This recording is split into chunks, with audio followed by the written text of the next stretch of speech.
여러분 안녕하십니까? YTN 뉴스 플러스 시작하겠습니다. 미국 이스라엘과 이란 사이 전쟁이 개전 한 달을 맞는 가운데 본격적인 협상 개시냐 장기전이냐 기로에 서 있습니다. 도널드 트럼프 미 대통령은 전쟁을 몇 주 안에 끝낼 뜻을 밝혔다는 전언도 나왔습니다. 자, 어떤 의미인지 국제부 취재기자 연결해서 들어보겠습니다. 김희준 기자 전해주시죠. 네, 트럼프 미국 대통령이 참모들에게 이란과의 전쟁을 몇 주 안에 끝내라는 지침을 내린 것으로 전해졌습니다. 월스트리트저널 보도인데요. 트럼프 대통령은 보좌진과의 비공개 대화에서 전쟁이 한 달을 맞은 현 시점에 마지막 단계에 있다면서 애초 자신이 설정한 이란과의 전쟁 지속 기간인 4에서 6주 시간표를 지켜줄 것을 요구했다는 겁니다. 모레인 오는 28일은 미국이 이스라엘과 함께 이란을 공습해 전쟁을 시작한 지 한 달째로 다음 달 중순이면 6주가 됩니다. 앞서 미국이 다음 달 9일을 기점으로 이란과의 전쟁을 끝내는 방안을 제시한 것으로 알려졌는데 시기상으로는 비슷하게 맞아 떨어집니다. 따라서 트럼프 대통령이 이르면 다음 달 종전을 목표로 삼은 것으로 관측됩니다. 이런 가운데 28일은 트럼프 대통령이 48시간 최후 통첩을 거두고 이란 내 에너지 시설에 대한 공격을 유예하기로 한 닷새 시한이 끝나는 날로 이후 양측의 행보가 주목됩니다. 네, 이런 가운데 트럼프 대통령은 이란이 협상을 매우 원하고 있다 이렇게 주장했는데 어떤 근거입니까? 네, 트럼프 대통령은 이란이 종전 협상을 매우 간절히 희망하고 있다고 말했습니다. 현지 시간 25일 워싱턴에서 열린 공화당 의회위원회 만찬 행사에서 나온 발언입니다. 이란은 협상을 원하면서도 자국민에게 살해당할까 두려워 말하지 못하는 거라고도 주장했습니다. 사실 여부는 확인되지 않지만 이란 지도부의 자존심을 건드려서 물밑 협상을 이어가려는 뜻으로도 풀이됩니다. 트럼프 대통령은 이번 전쟁의 정당성도 다시금 내세웠습니다. 이란을 핵무기를 가진 암에 비유하며 우리가 해야 하는 건 암을 제거하는 것이었고 그걸 해버린 것이라고 언급했습니다. 이번 전쟁으로 인한 경제적 충격을 감수하겠다는 뜻도 분명히 했습니다. 에너지 가격과 물가가 오르고 주식시장이 하락할 것을 예상했지만 단기적일 뿐 자신에게는 전혀 문제가 되지 않는다는 겁니다. 하지만 미군이 석유 수출 요충지인 하르그섬 상륙 작전을 강행할 경우 막대한 인명피해는 물론 경제적 파장에 대한 우려도 커지고 있습니다. 네, 그리고 전쟁이 장기화 조짐을 보이면서 세계 경제에 미치는 영향이 커지고 있는데 식량 가격도 오를 거라는 전망이 나왔군요. 네, 그렇습니다. 이란 전쟁으로 교통 요지인 호르무즈 해협이 사실상 봉쇄된 상황이죠. 이 때문에 원유 가격은 물론 글로벌 비료 공급망이 흔들리면서 식량 가격 상승 압력도 커지고 있다는 진단이 제기됐습니다. 미국 CNBC 방송은 개전 이후 질소 비료 가격의 지표 역할을 하는 이집트산 과립형 요소 가격이 최대 75%까지 올랐다고 전했습니다. 중동은 질소와 요소 등 핵심 비료 원료의 주 생산지인데 전 세계 해상 운송 비료의 3분의 1이 호르무즈 해협을 지나갑니다. 식물의 성장을 촉진하는 핵심 성분인 질소 비료를 제때 주지 못하면 작황이 바로 줄어든다는 것이 전문가들의 얘기입니다. 따라서 전쟁이 장기화하면 올해 하반기부터는 비료 부족의 여파로 곡물 수확량도 타격을 입을 수 있다는 관측입니다. 네, 호르무즈 해협을 둘러싼 공방도 여전히 거센데요. 중동 6개 나라가 이란에 대한 군사적 자위권 행사를 언급했다고요? 네, 사우디아라비아와 아랍에미리트, 요르단 등 중동 6개국이 이란의 공격에 맞서 군사적 보복 가능성을 시사하는 공동 성명을 발표했습니다. 이들 국가는 성명에서 공격을 받을 경우 개별적 또는 집단적으로 스스로 방어할 국제법적 권리가 있다며 주권과 안보를 지키기 위해 필요한 모든 대책을 실행하겠다고 강조했습니다. 이는 유엔 헌장 51조에 명시된 자위권을 근거로 이란의 미사일과 드론 공격에 대해 물리적으로 맞대응할 수 있음을 공식화한 것으로 해석됩니다. 이들은 또 영내 주요 기반 시설을 공격하는 친이란 세력에 대한 규탄도 명시해서 확전에 대한 우려 수그러들지 않고 있습니다. 지금까지 국제부에서 YTN 김희준입니다. 네, 지금 들어온 속보 먼저 전해드리겠습니다. 의정부지방검찰청이 필리핀에서 송환된 이른바 국제 마야광, 박광열에 대한 구속영장을 청구했다는 소식이 들어왔습니다. 앞서 경기 북부경찰청은 오늘 필리핀 교도소에서 복역하면서 이 텔레그램을 통해 대량의 마약을 국내로 밀반입하고 유통한 혐의로 박광렬에 대한 구속영장을 신청을 했는데요. 박 씨는 재작년 필리핀과 남아공에서 필로폰을 밀반입한 지시한 혐의를 받고 있습니다. 네, 그리고 지난 2019년 11월부터 2020년까지 국내 공범을 통해서 서울과 부산, 그리고 대구 일대 소화전과 우편함에 마약류를 은닉해 판매한 혐의도 적용이 됐습니다. 경찰은 내일 오후 박 씨에 대한 신상정보공개위원회를 열고 신상 공개 여부를 결정할 예정이라고 밝혔습니다. 자, 관련된 뉴스는 이어지는 보도에서 더 자세히 전해드리도록 하겠습니다.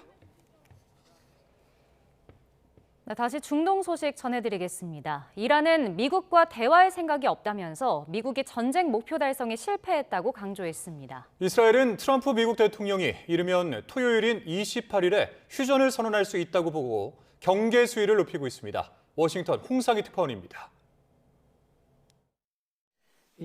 아바스 아라그치 이란 외무장관은 미국과 대화할 생각도 진행되고 있는 협상도 없다고 잘라 말했습니다. من با زرس قاطع عرض میکنم هیچ مذاکره و گفتگویی با طرف آمریکایی نبود. 다양한 중재국을 통해 메시지를 받고 있고 미국이 제시한 종전안도 검토하고 있지만 협상을 의미하는 건 아니라고 밝혔습니다. 이란은 전쟁의 영구적인 종식을 원하지만 반드시 배상이 선행돼야 한다는 점도 다시 강조했습니다. 그러면서 미국은 단기전 승리와 이란 정권 교체라는 전쟁 목표 달성에 실패했다며 주변 국가들의 미국과 거리를 두라고 촉구했습니다. 이스라엘에선 트럼프 대통령이 이르면 오는 28일 휴전을 선언할 가능성이 있다는 보도가 나왔습니다. 미국이 이란에 제안한 15개 항에 대한 포괄적인 합의가 이뤄지지 않아도 양측이 휴전에 대한 기본적인 틀에 합의할 수 있다고 보고 있는 겁니다. 앞서 백악관도 군사작전이 예정보다 빠르게 진행되고 있고 핵심 목표 달성에 매우 근접했다고 밝혔습니다.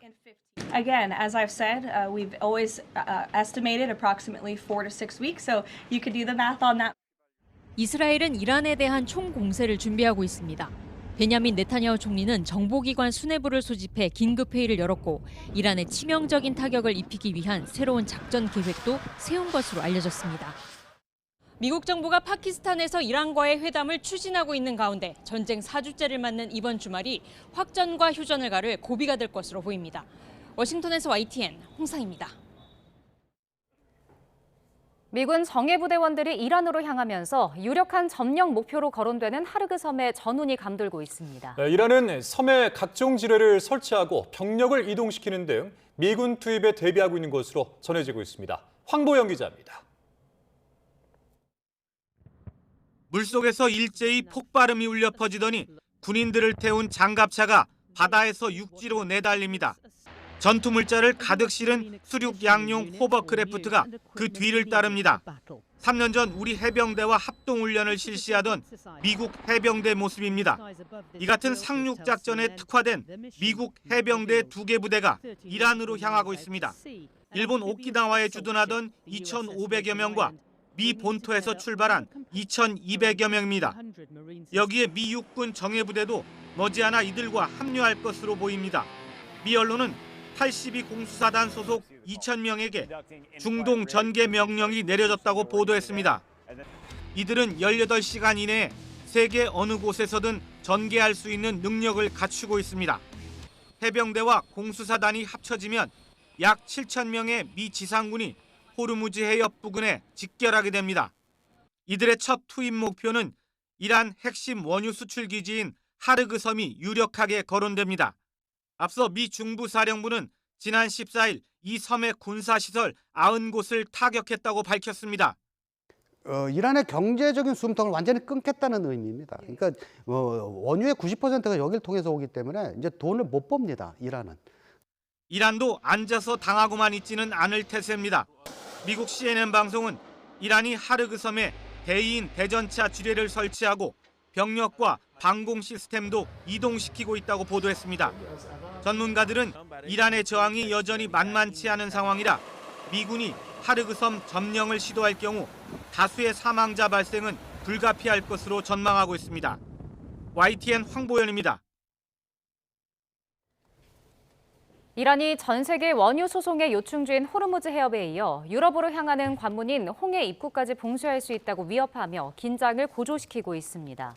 이란 군 소식통은 현지 시각 25일 적대 세력이 이란 영토에 지상작전을 시도하거나 해상 피해를 줄 경우 기습적으로 바브엘만데브 해협 등에서 제2의 전선을 열 역량과 의지가 있다고 강조했습니다.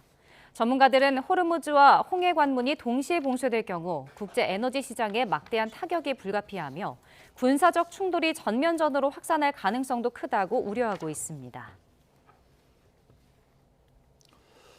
사이드 쿠제치 주한 이란 대사는 오늘 대사관에서 열린 기자회견에서 한국 선박의 호르무즈 해협 항행 보장과 관련해서 한국은 비적대 국가에 들어가지만 이란 정부와 군의 조정이 있어야만 호르무즈 해협을 통과할 수 있고 사전에 그런 합의가 있어야 한다고 말했습니다. 이어서 셰헤드 아바스 아락치 이란 외교장관이 최근 조현 외교장관과 통화에서 한국 선박 명단과 각 선박에 대한 자세한 정보를 달라고 공식적으로 요청했다고 전했습니다.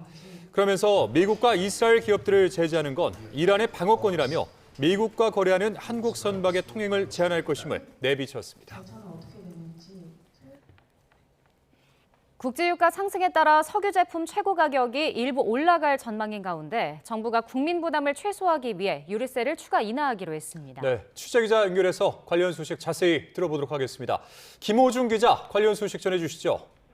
네, 정부가 내일 0시부터 유류세를 추가 인하한다고 발표했습니다. 휘발유 유류세는 현재보다 리터당 65원, 경유는 87원이 추가로 인하됩니다.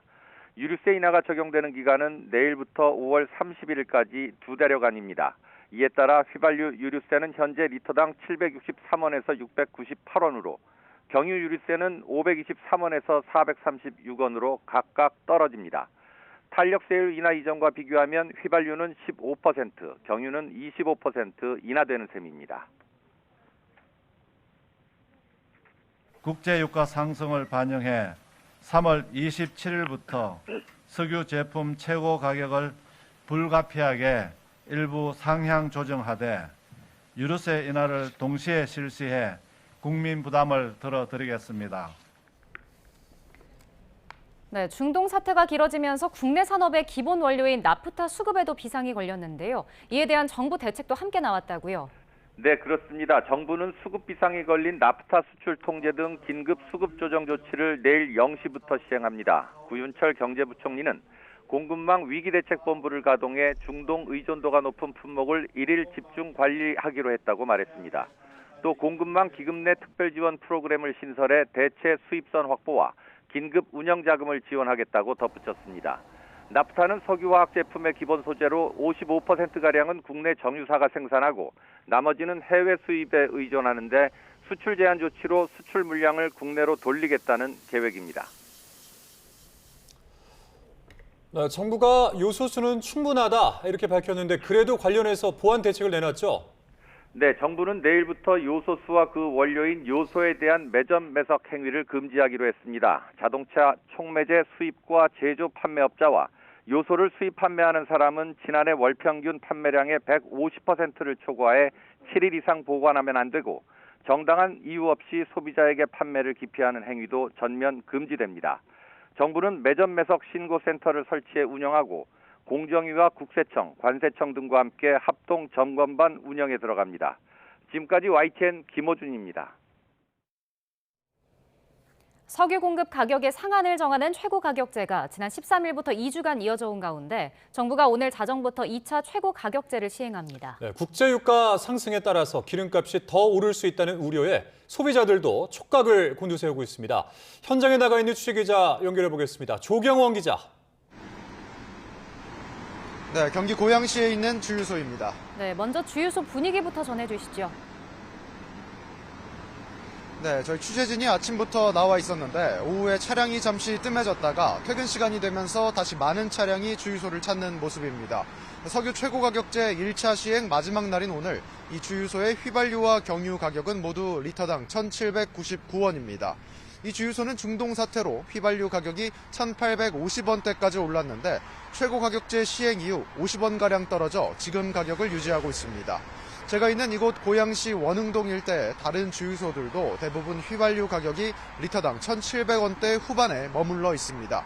최고 가격을 휘발유 1,724원, 경유 1,713원으로 제한한 지난 2주 동안 전국 평균 휘발유와 경유 가격은 각각 80원과 103원 떨어진 것으로 나타났습니다. 네, 석유 최고 가격제 2차 시행을 앞두고 있는데 소비자 반응은 어떻습니까? 네, 아직 2차 최고 가격이 발표되지는 않았는데 소비자 대부분이 기름값 상승을 걱정하고 있었습니다. 국제 유가가 오른 만큼 최고 가격도 오를 수밖에 없는 상황으로 보인다며 미리 기름을 넣으러 왔다는 시민도 있었습니다. 직접 들어보시죠. 내일 되면은 일단은 가격이 좀 더 오를 것 같은 좀 느낌이고요. 저도 그래서 일단은 오늘 서둘러서 기름을 좀 가득 채워 넣고 떨어지지는 않을 것 같아요. 왜냐면 전쟁이 계속 이뤄지고 있고 그런 것 때문에 또 서민들이 좀 부담스러워하지 않을까라는 생각도 하고 있습니다. 또 다른 화물차 기사는 기름값이 중동 사태 전인 1,600원대 수준으로 떨어져야 부담이 덜할 것 같다고 말했습니다. 오늘 자정부터 시행될 2차 석유 최고 가격에 소비자들의 관심이 모아지고 있습니다. 지금까지 경기 고양시에 있는 주유소에서 YTN 조경원입니다. 미국과 이란의 종전 요구안이 엇갈린 가운데 협상을 성사시킬 수 있을지 이번엔 전문가와 자세히 알아보겠습니다. 네, 민정은 국립외교원 미주연구부 교수, 백승훈 한국외대 중동연구소 전임연구원과 이야기 나눠보겠습니다. 안녕하십니까? 네, 안녕하십니까? 네, 이란 외무장관이 중재국을 통해서 이제 미국이 제시한 평화안을 검토하고 있다라고 밝혔습니다. 다만 직접 대화할 의향, 미국과 대화할 의향은 없다고 강조를 했는데 두 나라가 협상 과정에 돌입했다 이렇게 볼 수 있는 건가요? 그렇습니다. 상황이 빠르게 급변하고 있다고 봐도 괜찮을 것 같아요. 네. 그러니까 어제만 해도 협상이 이루어지고 있는 거냐 이 부분에 대해서 의구심이 많이 있었는데 어쨌든 이제는 이란 측에서도 협상에 대해서 인정을 하고 있는 부분이잖아요. 물론 이제 중재국을 통해서 협상이 아직까지는 진행되고 있는 부분이 있기 때문에 이란 측에서도 거짓말을 하는 건 아니죠. 네. 미국 측과 직접적으로 협상을 하는 건 아니니까. 그럼에도 불구하고 미국 측이 제안한 15개의 중재안을 검토를 했고 그것을 받아들일 수 없어서 5개의 다른 안을 냈다고 했기 때문에 이 얘기는 협상이 지금 진행되고 있다는 부분이 있는 거고 어쨌든 접점을 찾아가는 노력이 계속될 거라고 생각을 하고 있고 무엇보다도 중요한 건 대면 협상이 이루어져야 된다. 그게 중요하기 때문에 이번 주말에 어떤 파키스탄에서 미국과 이란의 대표단이 만나서 이제 협상을 진행하는 모습이 이루어지기를 간절히 기대하고 있습니다. 예, 지금 이제 일단 보도를 통해서 알려진 내용에 따르면은 미국이 이란에 15개 요구가 담긴 종전안을 제안을 했고 여기에 대해서 이란이 5개를 또 역제안했다고 이렇게 알려지고 있는데 이란 입장에서는 이제 어떤 거 10개를 받아들이지 못하는 걸까요? 이게 이렇죠. 이게 10개가 아니라 전혀 다른 얘기를 대서 던졌습니다. 이게 15개 안은 1년 전에, 그러니까 우리가 이 전쟁 시작하기 전에 1차, 2차, 3차 제네바 평화 협정에서 얘기가 나왔던 안입니다. 그래서 당연히 이란 입장에서는 그게 1차, 2차, 3차 동안 협상을 다 진행하고 어느 정도 진전이 있었던 부분이 분명히 있었는데 갑자기 그런 것들은 싹 들어가고 똑같은 안을 이야기를 하니까 받아들일 수 없었던 거죠. 거기다가 그 15가지 제안에서는 미사일 제한, 그다음에 대리 세력 지원 중단, 호르무즈 자유통항 보장을 해라, 이걸 열어라 이런 걸 하고 있는데 네. 지금 어떻게 보면 전쟁 상황입니다. 전쟁 상황에서 이란이 자기네들의 억제력, 전쟁 억지력을 위해서 쓸 수 있는 유일한 카드가 그 3개인데 지금 이거를 포기하라고 하니 전쟁이 지금 종료된 것도 아니고 정전이 되지도 않은 상황이지 않습니까? 그러면 당연히 이란 입장에서는 받아들일 수가 없는 거죠. 그래서 그 2가지 요소가 있기 때문에 받아들이지 못했던 거고 그다음에 이제 5개 안은 상당히 협상이 그렇게 어렵지 않은 안을 던진 겁니다. 그러니까 이란 고위인사 암살을 중단하고 그다음에 이란 침략 재발을 방지해달라. 그다음에 전쟁 피해의 배상금을 우리한테 달라. 그다음에 이 중동 전역에 대한 걸친 전쟁 완전히 종결해주고 그다음에 우리가 이 통제력, 그러니까 호르무즈 해협에 대한 통제권을 좀 인정해달라. 이 5개거든요. 아마 이란 호르무즈 해협의 주권 행사와 보장에 관한 부분이 미국 입장에서는 받아들이지 못하는 부분일 텐데 그리고 배상금 지원 같은 경우는 지금 세게 부딪히고 있지만 미국 측에서도 동결된 이러한 석유 대금 자금을 돌려줄 수도 있다라는 얘기가 나오기 때문에 어떻게 보면 미국 측 입장에서는 상당히 받아들이기 좀 쉬운 안으로 이렇게 5개를 던졌다라고 이렇게 보는데 네. 이제 미국이 과연 그 얘기했던 15개 안에 대해서 어느 정도 강력하게 압박을 할 건지에 따라서 이 협상에 타결 유무가 달려 있다 이렇게 보시면 될 것 같습니다. 네, 지금 얘기해 주셨지만 이 이란이 역제하는 5가지가 미국이 그나마 받아들일 가능성이 있는 것이라고 하셨는데 어떨까요? 뭐 미국 측에서 받아들일 가능성은 어느 정도로 좀 보고 계신가요? 뭐 의지가 얼마나 있는가를 봐야 되겠죠. 그러니까 박사님 말씀해 주신 것처럼 뭐 새로운 안이 들어온 거는 뭐 호르무즈 해협 뭐 요거가 그 유일하지 않은가 싶어요. 이건 전쟁 상황 때문에 발생한 일이기 때문에 네네. 그 이전에 보면 핵 포기, 미사일 수량 사거리 제한 이게 처음에는 미사일 역량도 완전 포기였는데 미국이 어떻게 보면 한 발 물러선 거죠. 왜냐하면 이란이 받아들일 수 없다. 이건 자위권 차원에서 2,000km 미만의 탄도미사일은 이스라엘의 그 위협이라든지 영내의 위협에 대응하기 위한 이란의 군사적 역량에 관련된 부분이니까 장거리 미사일은 없잖아요, 이란이. 그래서 그런 부분에서 이제 그 자위권 발동의 측면인 거고 저항의 축을 지원하는 걸 중단해라. 이 부분도 이제 그 영내 안전을 위한 이란의 조치다 이렇게 주장을 하면서 네. 받아들일 수 없다고 했는데 그렇기 때문에 트럼프 대통령이 계속 강조하는 게 핵을 가질 수 없게 하겠다. 핵은 암덩이다 이렇게 얘기하면서 이 15가지 조항에서 한 4가지로 압축할 수 있는데 범주를 그중에서 핵에 대해서 계속 집중을 하고 있어요. 그 얘기는 이란 쪽에 어떤 메시지를 던지냐면 핵 부분에 있어서는 반드시 관철을 해야 된다. 근데 이 부분이 관철이 되면 미국도 뭐 트럼프 대통령이 뭐 거래 달인 뭐 이런 얘기 듣잖아요. 그러니까 어느 정도 융통성 있는 모습을 보여줄 수 있고 그다음에 박사님 말씀해 주신 것도 저도 공감하는 게 이란에 대해서도 미국이 좀 뒤로 후퇴하면서 공간을 좀 열어줬어요. 네. 그러니까 배상이라는 말을 쓸 수는 없겠지만 어떤 그 핵 포기라든지 미사일 수량 제한, 그러니까 미국이 제안하는 이런 부분에 대해서 이란이 받아들이면 그러면 국제사회에 제재를 해줘주겠다. 이건 이란이 정말로 바라는 그런 부분이거든요. 그리고 원자력 에너지의 평화적 상업적 이용도 지원해주겠다. 이런 거를 갖다가 그 혜택으로 넣었단 말이에요. 예. 이전에는 그거에 대해서 우라늄 농축을 아예 받아들일 수 없다.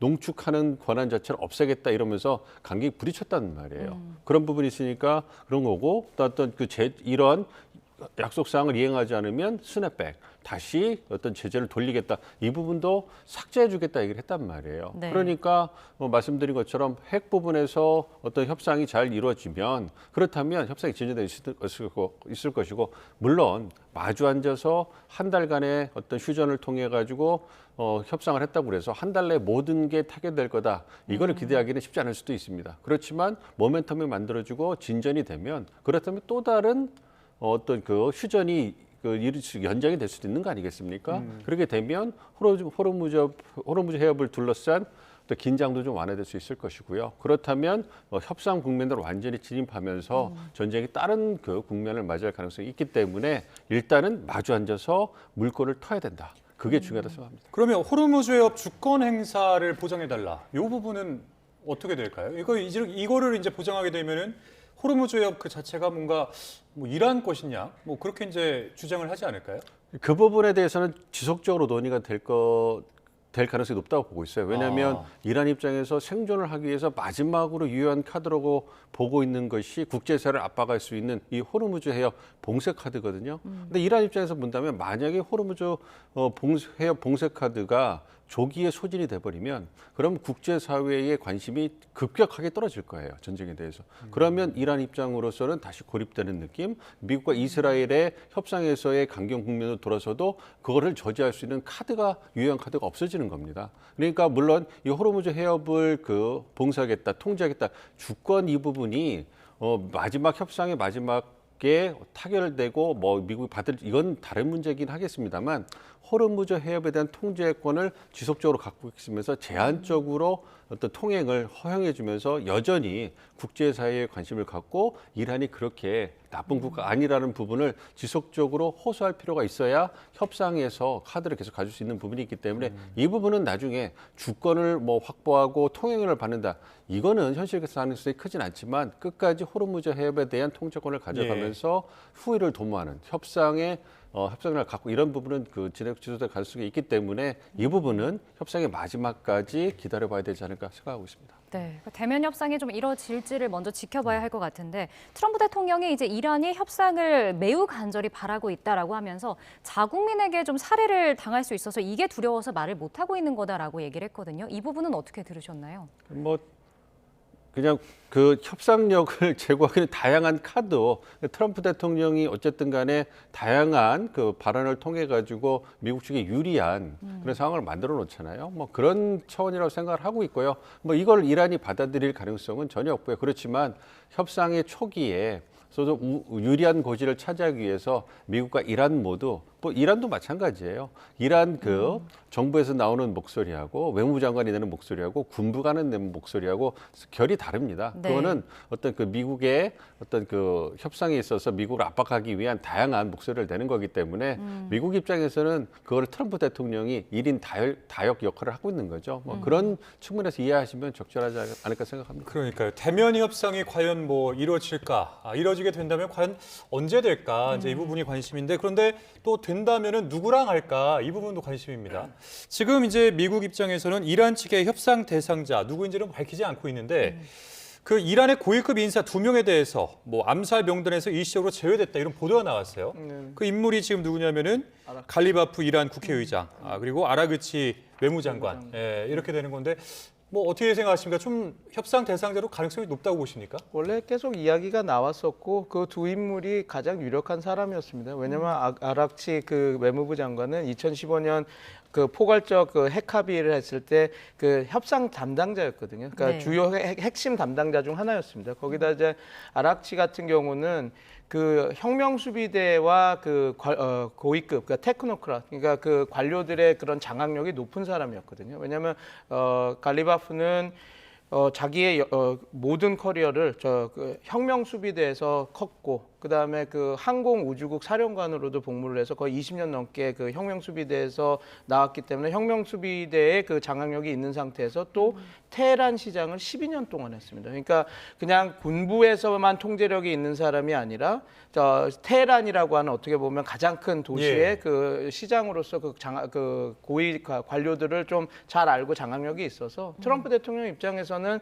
조금 나중에 협상이 타결되더라도 장악력을 갖고 이 협상을 계속 유지할 수 있는 인물이었기 때문에, 그리고 지금 민 교수님께서도 말씀해 주셨지만 그 핵 합의가 제일 중요한 건데 그 핵 합의에 대해서 가장 잘 알고 있는 사람이 그때 당시 그 협상가 중 하나였던 아락치 지금 외무부 장관이기 때문에 이 두 명이 이 실무적인 일들을 맡아서 실제 파트너가 된다는 건 이미 다 그럴 거라고 생각하고 얘기는 많이 나왔었죠. 근데 그 둘은 거부를 이야기를 하지 않았죠. 왜냐하면 미국이 얘기해서 얘들이랑 협상을 한다라고 하면 안 되고 이란 측에서 우리의 협상 파트너는 이렇게 얘기가 나와야 되기 때문에 자기네들이 거부했던 거지. 여태까지 진행됐던 상황은 이 두 명이 협상 파트너였다. 그것들은 어느 정도 우리가 인지하고 있었던 사실이죠. 네. 그러면은 이란 측에서 협상 파트너를 먼저 밝힐 수도 있게 될까요?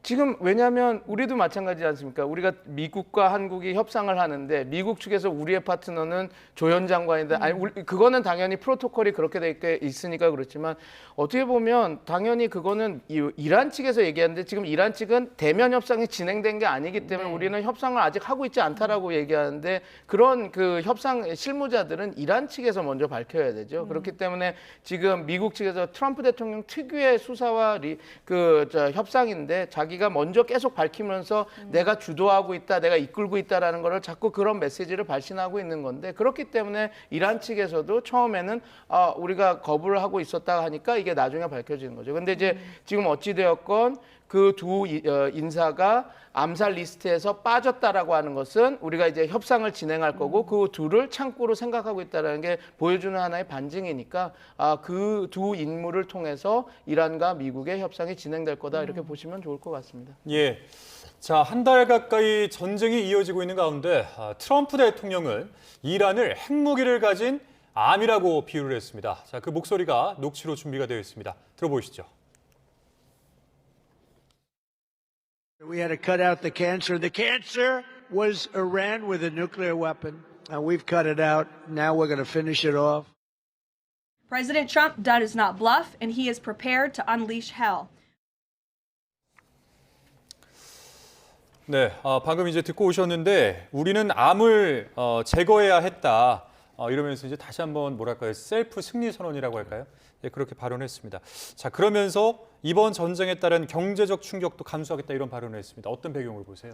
그러니까 전쟁의 출구를 찾는 국내적인 그 모습을 보여주는 게 아닌가 싶어요. 그러니까 핵무기를 제거하는 것이 전쟁을 해야 됐던 중요한 명분이고 그걸 위해서 노력을 해 군사작전을 했고 이제 거의 성공을 거뒀다 얘기를 하는 거죠. 이와 더불어서 정권을 전복시키고 체제를 전복시키고 친미 정권을 세우는 이런 부분이 또 다른 목표였는데 이거는 사실상 그 달성하기 어려우니까 초반에 어떤 공습을 통해서 48명의 지도자가 사망했잖아요. 그걸로 사실상의 그 체제 전복을 시켰다, 얘기를 하고 정권 교체를 시켰다고 얘기를 하기 때문에 트럼프 대통령 입장에서는 중요한 전쟁 목표 2가지를 달성했다라고 선언을 하는 거죠. 그러니까 이 얘기는 트럼프 대통령이 자신의 정치적 위기를 빠져나가고 싶은 그런 것도 있지만 전쟁을 끝내기 위한 포석을 까는 거라도 볼 수가 있습니다. 그러니까 정권 교체는 됐고 그다음에 중요한 목표인 핵협상만 마무리되면 전쟁을 마무리 지을 수도 있다는 얘기니까 이거는 이란에게 강력한 그 메시지를 던져주는 거예요. 그러면 이란도 그거에 맞춰서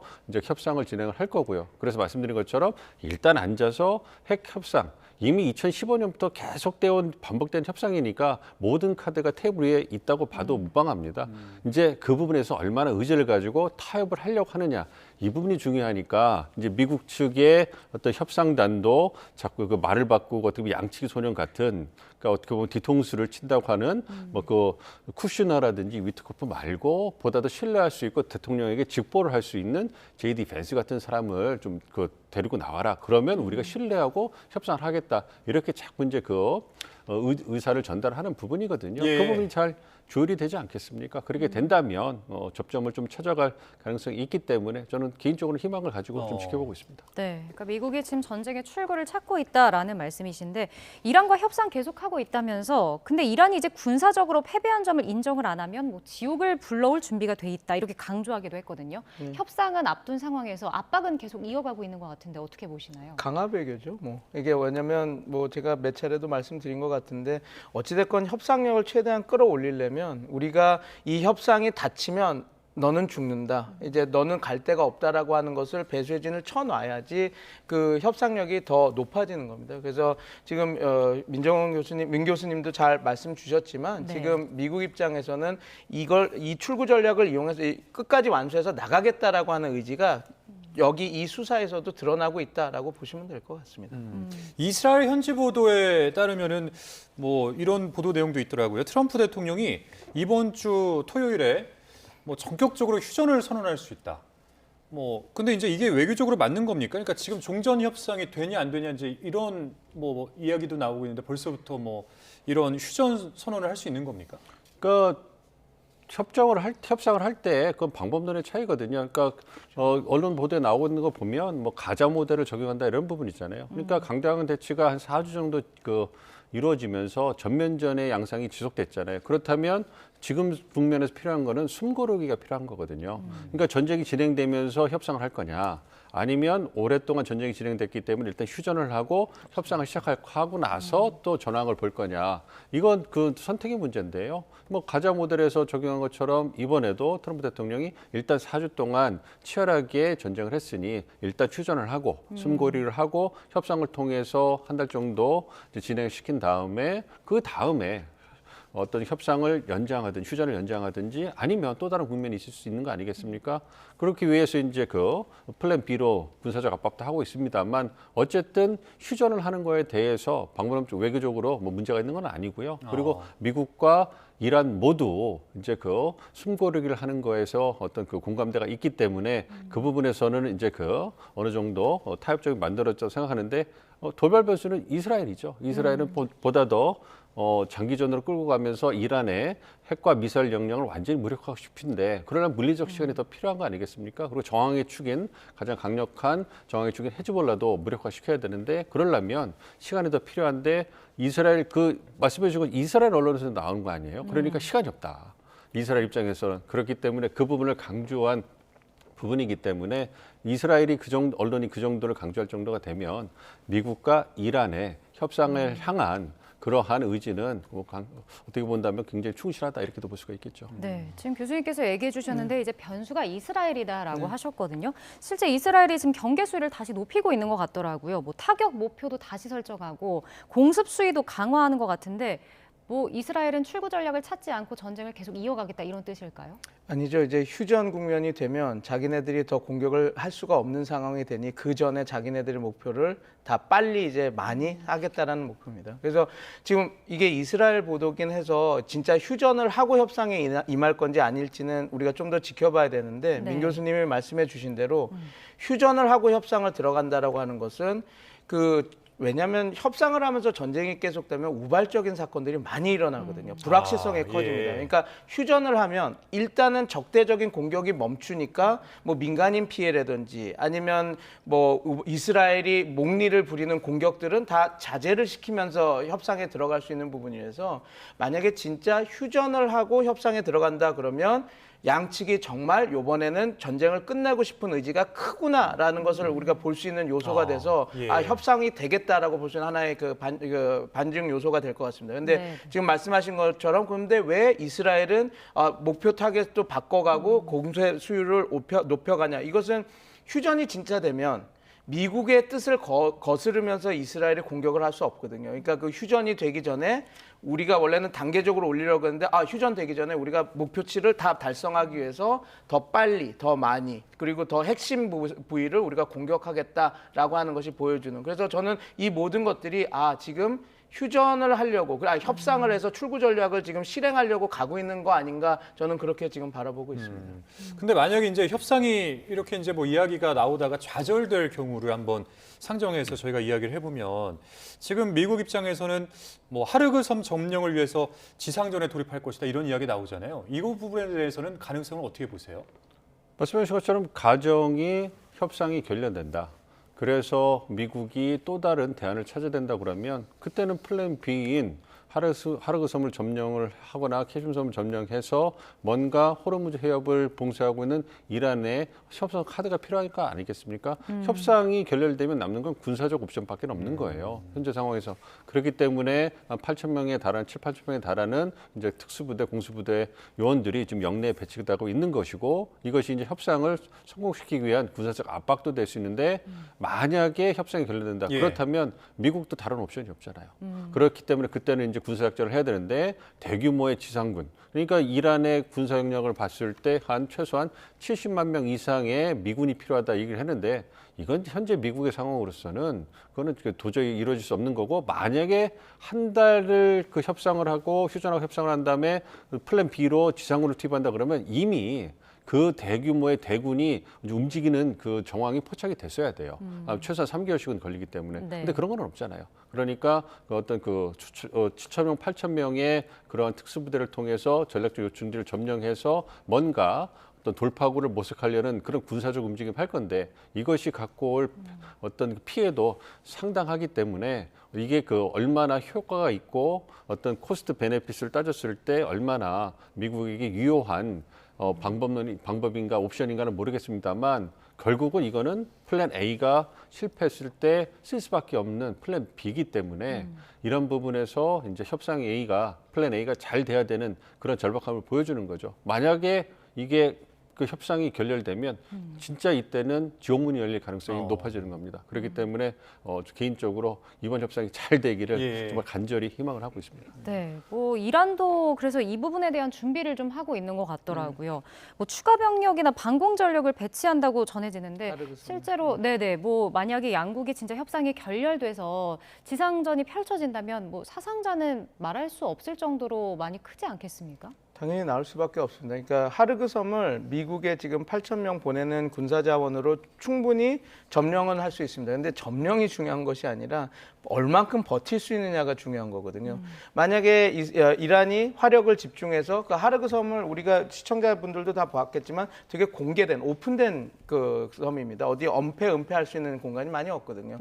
그러면 그게 이제 공격이 돼서 해병대 전력, 그다음에 공수 전력이 들어가 있는데 공격을 당해서 50명, 100명 미국의 희생자가 난다 그러면 트럼프 대통령 입장에서도 그건 큰 압박이 되거든요. 그리고 만약에 이 전쟁이 대통령이 행정명령으로 아니면 자기가 직접 직할해서 할 수는 있지만 60일 이상이 지나면 의회의 승인을 받아야 됩니다. 근데 여기서 30명, 40명 또 100명이라고 하는 사람이 죽게 되면 의회에서 이 전쟁을 계속하는 거를 쉽게 어떻게 승인을 받기 어려운 상황에 직면을 해서 오늘 민 교수님께서 너무 좋은 말씀을 주셨는데 정확히 거기에 있습니다. 2003년에 미국이 이라크에 들어갔을 때도 42만 6천 명 병력을 보냈었거든요. 그런데 지금 70만 병력 정도는 있어야 지상군 작전을 안정적으로 수행할 수 있다라고 그러는데 지금 1만 명도 안 되는 병력이 가 있습니다. 그러면 이 병력으로 뭘 할 것인가? 이번 협상이 결렬이 되면 군사작전을 통해서 또 다른 협상을 진행할 때 압박 카드로 쓰는 거거든요. 하르그 섬을 점령하고 나서 이래도 협상 안 할래? 라고 하는 그걸 하기 위한 포석이기 때문에 이게 어떻게 보면 근데 되게 위험한 선택이죠. 왜냐하면 이란도 가만히 있지 않고 어떤 응전을 할 거기 때문에. 근데 지금 보낸 전력으로는 민 교수님께서 말씀 주신 것처럼 압도적으로 그 확전 우세를 미국이 유지하면서 이란을 억제할 수는 없는 전력이기 때문에 거기까지 가지 않고 이번 협상이 마무리돼야지 정말 그렇지 않다면 지옥문이 열리는. 근데 그 지옥문이 미국은 트럼프 대통령은 이란한테 지옥문이 열린다라고 했는데 전혀 절대 그런 방향으로 가지는 않을 겁니다. 그냥 모두에게 지옥문이 열리는 상황이 되기 때문에 저는 이번 협상에서 두 양측 다 합리적인 출구 전략을 만들어냈으면 하는 그런 바람으로 지켜보고 있습니다. 예, 그 미중 정상회담이 원래 예정돼 있었는데 이게 이제 5월로 재조정됐잖아요. 그렇다면은 이렇게 시기가 구체적으로 나왔다라는 것은 그때까지 전쟁을 좀 끝내겠다. 어떤 이런 의지가 좀 담겨 있다고 봐야겠죠. 아무래도. 그렇죠. 뭐 백악관 설명에 따르면 원래 그 군사작전이 4주 6주 정도 걸릴 것이다. 뭐 그 얘기를 했기 때문에 그걸 따져보면 어느 정도 시간이 맞는 거고요. 물론 뭐 그 5월 중순까지 전쟁이 끝나지 않으면 뭐 트럼프 대통령이 또 연기하면 되는 거 아니겠습니까? 뭐 그런 부분이 있긴 합니다만 어쨌든 미국 입장에서도 전쟁을 빨리 끝내고 싶어하는 의지가 강하다는 걸 보여주는 거고 이란에게도 강력한 메시지가 들어간다고 생각합니다. 그만큼 어쨌든 트럼프 대통령이 전쟁 목표에 대해서 모호하지 않은 상태에서 어떤 이스라엘의 꾀임에 넘어가서 전쟁을 한 부분. 그래서 미국 내에서도 혼란이 되게 많고 비판의 목소리가 높아요.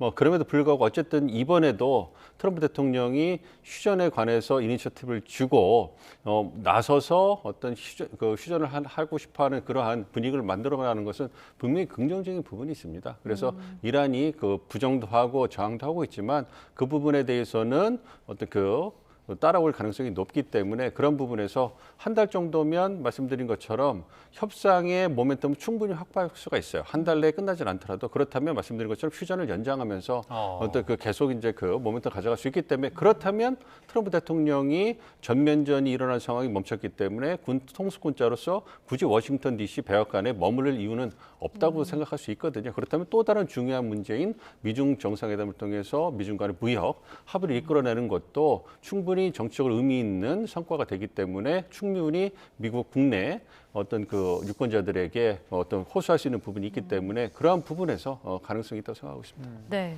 그리고 이제 트럼프 대통령이 또 이란으로부터 큰 선물을 받았다라고 밝혔었죠. 이게 핵 관련은 아니었다라고 했었는데 일부 유조선이 이제 호르무즈 해협을 안전하게 통과할 수 있는 내용이다 이런 보도가 나오더라고요. 뭐 이란이 그럼 먼저 선의의 제스처를 취했다고 봐야 하는 겁니까? 뭐 국제 해사기구에 본인들이 호르무즈 해협은 항행이 막히지 않았다라고 그래서 뭐 다 우리에게 적대적이지 않은 세력들은 갈 수 있다라고 얘기는 했는데 이번에 그 사이드 쿠제치 주한 그 이란 대사님이 말한 것처럼 그런 거는 아닌 것 같습니다. 왜냐하면 지금 이란 당국과 얘기가 되지 않으면 아무리 적대국이 아니다 하더라도 통과하는 거는 좀 약간 어떤 뭔가 하나의 허들이 있는 것처럼 얘기를 해서 그거보다는 트럼프 대통령이 직접 얘기를 했죠. 그러니까 가스나 석유와 관련된 것이다. 그리고 그것이 막대한 미국에게 불을 갖고 올 거다라고 이야기를 했기 때문에 아마 석유나 LNG, 그러니까 천연가스에 대한 개발권 아니면 공동 컨소시엄에 관련한 이야기일 가능성이 큽니다. 근데 이게 어떻게 보면 이란한테는 신의 한 수거든요. 왜냐하면 지금 계속해서 이스라엘이 그런 에너지 생산 시설을 공격하고 그걸 압박하지 않습니까? 근데 이게 트럼프 대통령과 같이 미국과 우리가 같이 개발하자라고 하면 당연히 하나의 안전망이 만들어지는 거죠. 이스라엘도 쉽게 공격하지 못하는. 그리고 이란은 1979년부터 경제 제재를 받고 있기 때문에 지금 이란은 그 천연가스 세계 2위 매장량국, 그다음에 석유는 제3의 매장국입니다. 그런데 그 1년에 생산할 수 있는 양이 되게 적거든요. 한 네. 400만 배럴 정도 된다라고 하는데 그 이유는 생산 시설이 너무 낙후돼 있기 때문에 그렇습니다. 그거를 경제 제재로 인해서 그런 부품들이나 이런 것들이 잘 해서 인프라를 구축을 못 하고 있거든요. 그러면 결국은 미국의 도움 없이는 그런 석유 생산량을 늘릴 수가 없는 상황입니다. 그래서 2025년에도 138만 배럴 정도밖에 하루에 생산을 못 했거든요. 네. 그래서 어떻게 보면 이란 입장에서는 그런 경제적 이득을 좋아하는 트럼프 대통령에게 그런 것들을 던지면서 이스라엘에 대한 공격도 조금 완화시키면서 그다음에 자기네들의 노후된 그런 에너지 시설을 조금 구축할 수 있는 그런 것들도 있기 때문에 어떻게 보면 이란 입장에서는 진짜 만약에 그 안을 던진 게 사실이라면 정말 이란 입장에서도 진짜 진정성을 갖고 이 협상에 임하고 있다라는 것을 또 보여주는 반증 사례이기 때문에 저는 이번 협상 더 지켜봐야 되겠지만 네. 둘 다 양측 다 진짜 진정성을 갖고 지금 하고 있는 상황이다라고 보시면 될 것 같습니다. 예. 이란 같은 경우에는 지금 뭐 호르무즈 해협 봉쇄를 하면서 지금 국제 유가가 굉장히 그야말로 요동을 치고 있는데 호르무즈 해협뿐만 아니라 어디죠? 홍해 입구 여기도 이제 봉쇄를 할 수 있다 이렇게 주장을 하더라고요. 이거는 가능성 어떻게 보십니까? 가능성은 높지 않다고 보고 있습니다. 만약에 호르무즈 해협과 더불어서 홍해 입구까지 막아버리면 그러면 에너지 안보 측면에서 물동량을 거의 다 막아버리겠다는 얘기인데 그 후폭풍을 이란이 어떻게 감당하겠습니까? 그러니까 뭐 이란의 그 호르무즈 관련된 성명이 굉장히 흥미롭잖아요. 자기들이 굉장히 그거를 봉쇄하고 있다고 국제사회가 인식하고 있는데 그렇지는 않다. 통행할 수 있는 그 선박들을 통행하라고 있고 이란은 봉쇄한 적이 없다 이런 얘기를 하고 있거든요. 그리고 이제 박사님 말씀해 주신 것처럼 주한 이란 대사가 우리 의원들 찾아와서 얘기하잖아요. 그건 뭐겠습니까? 요청을 해서 만난다는 거는 한과의 관계를 관리하는 게 필요하다. 즉 이란도 배수진을 치고 생존하기 위해서 전쟁을 하고 있기 때문에 호르무즈 해협을 불가피하게 통제하고 있지만 그로 인해서 받게 되는 국제사회의 비판이라든지 어떤 그 부정적인 여론에 대해서 신경을 쓰지 않을 수가 없는 거예요. 전쟁만 하고 끝날 국가가 아니지 않습니까? 그 이유도 도모해야 되고 국제적으로 고립되면 그거를 이란이 나중에 어떻게 감당하겠습니까? 수출을 먹고 살아야 되는데 그런 부분이 있기 때문에 다 활로를 모색하기 위해서 이런 부분을 하기 때문에 홍해까지 어떤 그 봉쇄한다 이 부분은 협상력을 높이기 위한 미국을 압박하기 위한 카드인 거지 실제로 시행된다면 그거는 정말로 이란이 둘 수 있는 최악의 자충수가 아닌가 생각하고 있습니다. 네, 그러니까 홍해까지 봉쇄할 가능성은 크지 않다는 건데 결국 이란이 이렇게 다른 해협까지 영향력을 행사하려고 하는 의도 자체는 뭐 압박 카드도 사용한다라고 보면 되는 거죠. 그런데 역량이 안 됩니다. 지금 만약에 그 아덴만을 막기 위해서는 후티 반군의 그 협조가 필요한데 후티 반군, 그러니까 헤즈볼라와 이란과의 관계와 후티와 이란과의 관계는 전혀 다릅니다. 그러니까 헤즈볼라는 아예 그 혁명 수비대가 이란이 만들어질 때부터 같이 만든 조직이라고 한다면 후티는 나중에 서로의 이익에 위해서 가까워진 관계라고 볼 수 있거든요. 과연 후티가 지금 이란의 지원이나 이란이 직접 그 아덴만을 막을 수 없는 상황인데 자기네들의 생존을 걸어가면서까지 거기를 그렇게 막는다? 후티도 상당히 자기의 이익과 생존을 생각하는 조직이기 때문에 그렇게 될 가능성은 상당히 지금 낮아 보인다. 그래서 너무 그 걱정까지 생각할 필요는 없을 것 같아 보인다 이렇게 보고 있습니다. 네, 알겠습니다. 오늘 두 분 말씀 여기까지 듣겠습니다. 지금까지 민정훈 국립외교원 미주연구부 교수, 백승훈 한국외대 중동연구소 전임연구원 과 함께했습니다. 오늘 말씀 고맙습니다. 고맙습니다. 감사합니다. 네, 중동 바닷길이 막히면서 우리 생활에 꼭 필요한 비닐과 플라스틱을 만드는 원료인 나프타 공급에 비상이 걸렸습니다. 네, 원료를 구하지 못한 지역 소규모 공장들은 문을 닫아야 할 처지라고 합니다. 고재영 기자가 현장 취재했습니다. 쓰레기 봉투와 농사용 필름 등을 제조하는 공장입니다. 이 공장은 가동률을 60%까지 낮췄지만 남은 재료는 이제 겨우 열흘치 뿐. 추가 원료가 도입되지 않으면 아무리 아껴 써도 당장 4월 중순부터 모든 공장 기계를 멈춰야 하는 막막한 상황입니다. 지금 있는 걸로 이렇게 생산을 하고 있는데 앞으로 한 4월 초에 원료가 들어와야 되는데 들어오지 못하면 아마 차질이 생길 수도 있습니다. 플라스틱 산업은 원료 비중이 절대적인 만큼 수급 차질은 곧장 생산 중단과 경영난으로 직결될 수밖에 없습니다. 생산된 물건을 넘겨받아야 할 납품업체도 발만 동동 구르고 있습니다. 길어지시면 좀 심정이 막 답답하겠어요. 다 똑같지 않겠습니까? 어떤해요. 할 수 없이 그 상대방하고 좀 욕을 먹더라도 서로 이해를 해야지. 그건 어쩔 수 없습니다. 제주에서 비닐을 생산하는 업체 3곳 모두 이처럼 전례 없는 원료난을 겪으며 공장 가동에 큰 어려움을 겪고 있습니다. 원료가 귀한 상황에서 공공용 쓰레기 봉투 제작에 주문이 쏠리면서 정작 농촌 현장에 쓰일 비닐 공급에는 구멍이 났습니다. 농민들 위주로는 뭐 상추에 들어가는 상추 박스 비닐, 깻잎 박스 비닐, 그 또 무슨 브로콜리 저장 비닐 이런 것도 있는데 쓰레기봉투로 다 몰려버리면 그 농민들한테는 그걸 줄 수가 없는 상황이 돼버렸어요. 그래서 저희도 최대한 맞춰드리고 싶은데 이런 게 좀 안타까운 상황입니다, 지금. 원료 부족이 일상의 불편을 넘어 지역 농가와 산업 현장의 필수품 공급 중단이라는 실질적인 위협으로 다가오고 있습니다. 최근 급증한 주문량은 현장의 원료 부족을 가속화할 수 있는 만큼 꼭 필요한 만큼만 소비하는 수요 조절이 절실한 시점입니다. 원료난이 장기화할 경우 농산물 출하 시기에 물류 대란은 물론 지역 실물 경제 전반에도 큰 타격이 우려됩니다. YTN 고재영입니다. 중동 사태에 따른 항공유 급등 부담에 저비용 항공사 LCC들이 해외 노선 운항을 잇따라서 줄이기로 했습니다. 에어프레미아는 5월 샌프란시스코로 향하는 노선 46편 가운데 8편, 뉴욕 노선 62편 중 2편을 운행하지 않는다고 밝혔습니다. 이스타항공도 5월 5일부터 31일 사이 인천에서 푸꾸옥 노선 50여 편의 운항을 중단합니다. 연일 예년 기온을 크게 웃도는 고온 현상이 나타나고 있습니다. 내일도 서울 낮 기온이 20도, 광주 21도, 대구 25도까지 오르는 등 오늘과 비슷한 수준을 보이며 4월 하순처럼 따뜻하겠습니다. 다만 여전히 일교차가 10도 이상 크게 벌어지겠고 전국적으로 초미세먼지 농도가 짙게 나타나는 가운데 수도권과 영서는 오전과 밤에, 광주는 늦은 밤에 매우 나쁨 수준을 보이는 곳도 있겠습니다. 또 경기 서해안에만 아침까지 비가 조금 내릴 뿐 대체로 맑은 날씨가 이어지면서 대기가 더욱 건조해지겠습니다. 산불 등 화재가 발생할 가능성이 매우 높은 만큼 화재 예방에 더욱 신경 써주시기 바랍니다. 날씨 정보였습니다.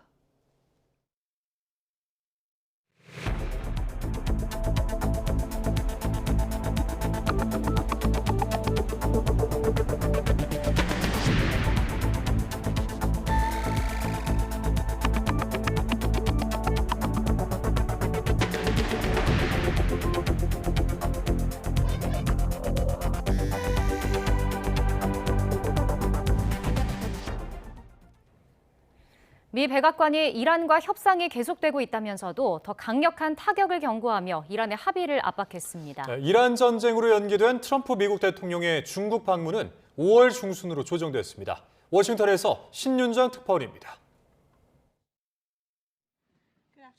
백악관은 이란과의 협상이 교착 상태에 빠진 거냐는 질문에 아니라며 계속되고 있다고 밝혔습니다.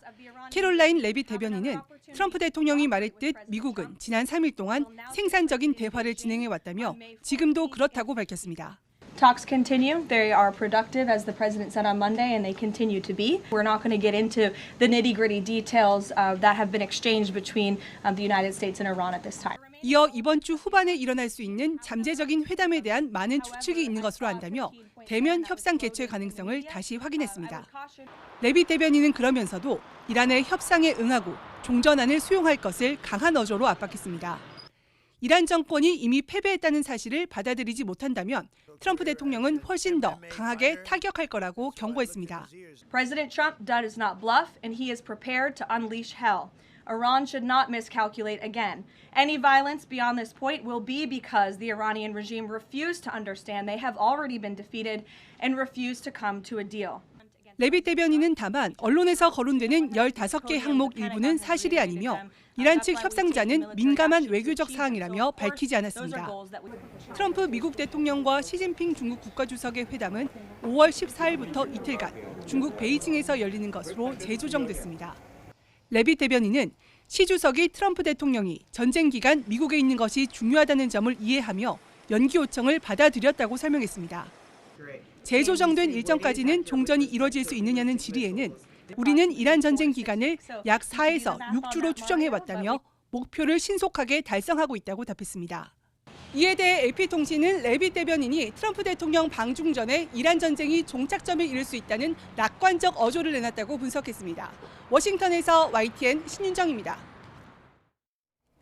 이란은 미국과 대화할 생각이 없다며 미국이 전쟁 목표 달성에 실패했다고 강조했습니다. 이스라엘은 트럼프 미국 대통령이 이르면 토요일인 28일에 휴전을 선언할 수 있다고 보고 경계 수위를 높이고 있습니다. 워싱턴에서 홍상희 특파원입니다.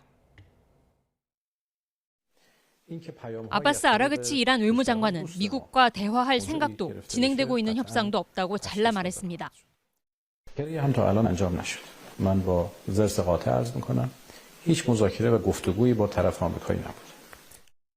다양한 중재국을 통해 메시지를 받고 있고 미국이 제시한 종전안도 검토하고 있지만 협상을 의미하는 건 아니라고 밝혔습니다. 이란은 전쟁의 영구적인 종식을 원하지만 반드시 배상이 선행돼야 한다는 점도 다시 강조했습니다. 그러면서 미국은 단기전 승리와 이란 정권 교체라는 전쟁 목표 달성에 실패했다며 주변 국가들의 미국과 거리를 두라고 촉구했습니다.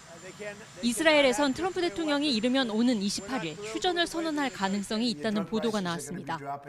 미국이 이란에 제안한 15개 항에 대한 포괄적인 합의가 이뤄지지 않아도 양측이 휴전에 대한 기본적인 틀에 합의할 수 있다고 보고 있는 겁니다.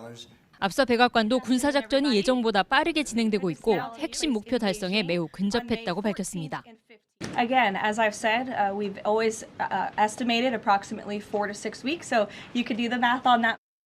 이스라엘은 이란에 대한 총공세를 준비하고 있습니다. 베냐민 네타냐후 총리는 정보기관 수뇌부를 소집해 긴급회의를 열었고 이란에 치명적인 타격을 입히기 위한 새로운 작전 계획도 세운 것으로 알려졌습니다. 미국 정부가 파키스탄에서 이란과의 회담을 추진하고 있는 가운데 전쟁 4주째를 맞는 이번 주말이 확전과 휴전을 가를 고비가 될 것으로 보입니다. 워싱턴에서 YTN 홍상입니다. 트럼프 대통령이 이란은 매우 간절히 협상을 원하지만 자국민에게 살해당할까 봐 두려워서 그렇게 말하지 못하고 있다고 주장했습니다. 트럼프 대통령은 현지 시각 25일 워싱턴 DC 유니온역에서 열린 공화당 의회 위원회 만찬 행사에서 이란은 우리에게 살해당하는 것 또한 두려워하고 있다며 참고로 그들은 지금 협상 중이라며 이같이 밝혔습니다. 이어 핵무기를 가진 이란은 암이라며 우리가 그걸 제거해버렸다고 말했습니다. 트럼프 대통령이 이란과의 전쟁을 몇 주 안에 끝내자는 지침을 참모들에게 하달한 것으로 현지 시각 25일 알려졌습니다. 월스트리트 저널에 따르면 트럼프 대통령은 보좌진과의 비공개 대화에서 전쟁이 1개월을 맞은 현 시점에 마지막 단계에 있다고 말했습니다. 트럼프 대통령은 애초 자신이 이란과 전쟁을 지속할 기간으로 공개 설정한 4주에서 6주 시간표를 지켜줄 것을 보좌진에 요구한 것으로 전해졌습니다.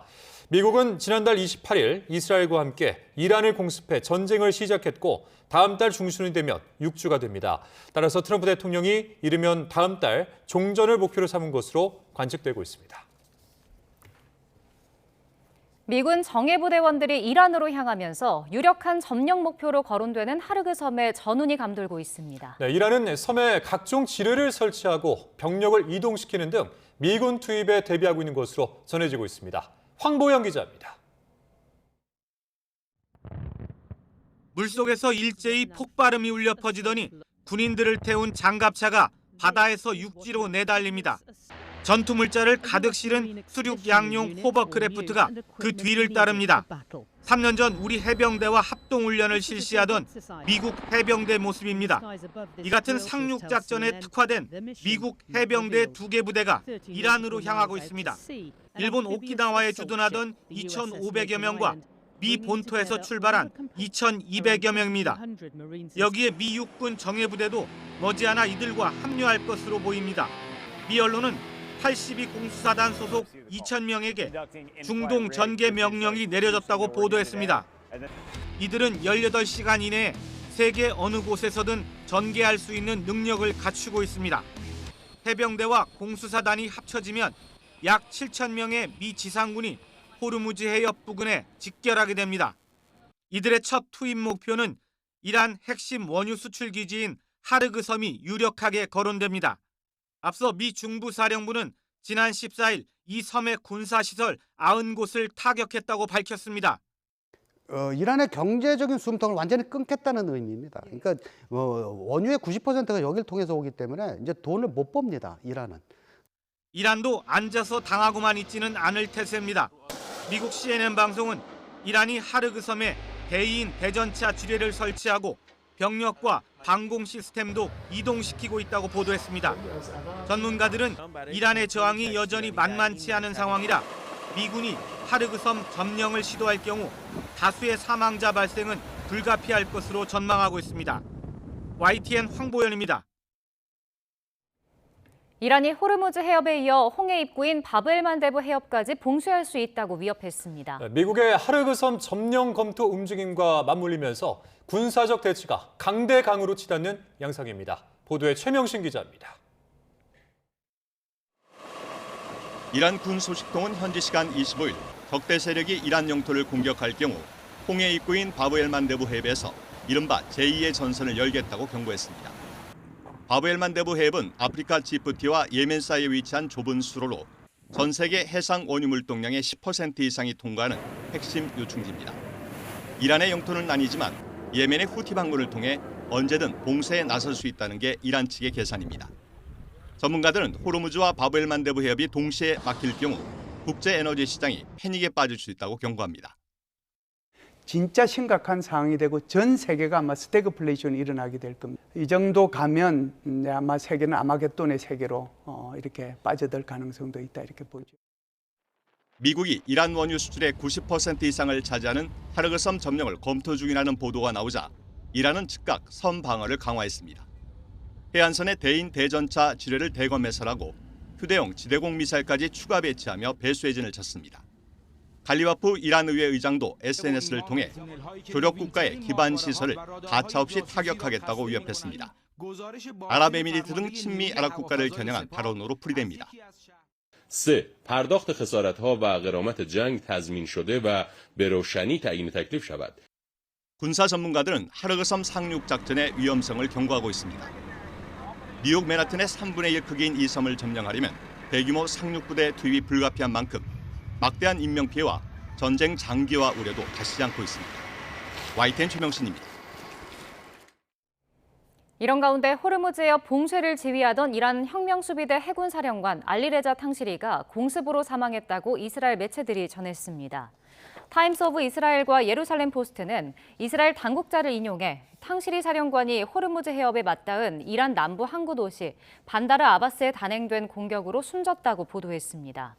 하지만 이번 공습의 주체가 이스라엘인지 미국인지는 확인되지 않았으며 이란군과 이스라엘군은 아직 공식 입장을 내놓지 않았습니다. 숨진 탕시리 사령관은 2018년 혁명수비대 해군사령관으로 임명된 이후 호르무즈 해협 통제를 책임져온 인물입니다. 우크라이나와 전쟁 중인 러시아가 이란에 드론과 의약품 등을 제공하며 측면 지원해온 정황이 포착됐습니다. 네, 미국의 시선을 중동에 묶어놓고 또 다른 전장인 우크라이나에서 유리한 국면을 만들려는 의도로 해석되고 있습니다. 신현준 기자입니다. 이란은 미국과 이스라엘의 미사일 파상 공습에 맞서 저가형 드론 3,000대 이상을 투입하며 대응했습니다. 중동 지역 정유시설을 타격하거나 호르무즈 해협을 지나는 선박을 위협하는 데에도 이 드론이 활용되고 있습니다. لیکن در صورت عملی شدن تهدیدات آمریکا در خصوص نیروگاه‌های ایران بلافاصله اقدامات تنبیهی انجام خواهد شد. 1. تنگه هرمز به طور کامل بسته می‌شود. 그런데 이란의 드론 전력에 러시아가 배후에서 관여해 왔다는 정황이 나왔습니다. 파이낸셜 타임스는 서방 정보 당국을 인용해 이란이 공격을 받은 지 며칠 만에 러시아와 고위급 접촉을 갖고 드론 지원 문제를 비밀리에 논의하기 시작했다고 보도했습니다. 드론 인도 절차는 이달 초 시작해 이달 말쯤 마무리될 거로 전해졌습니다.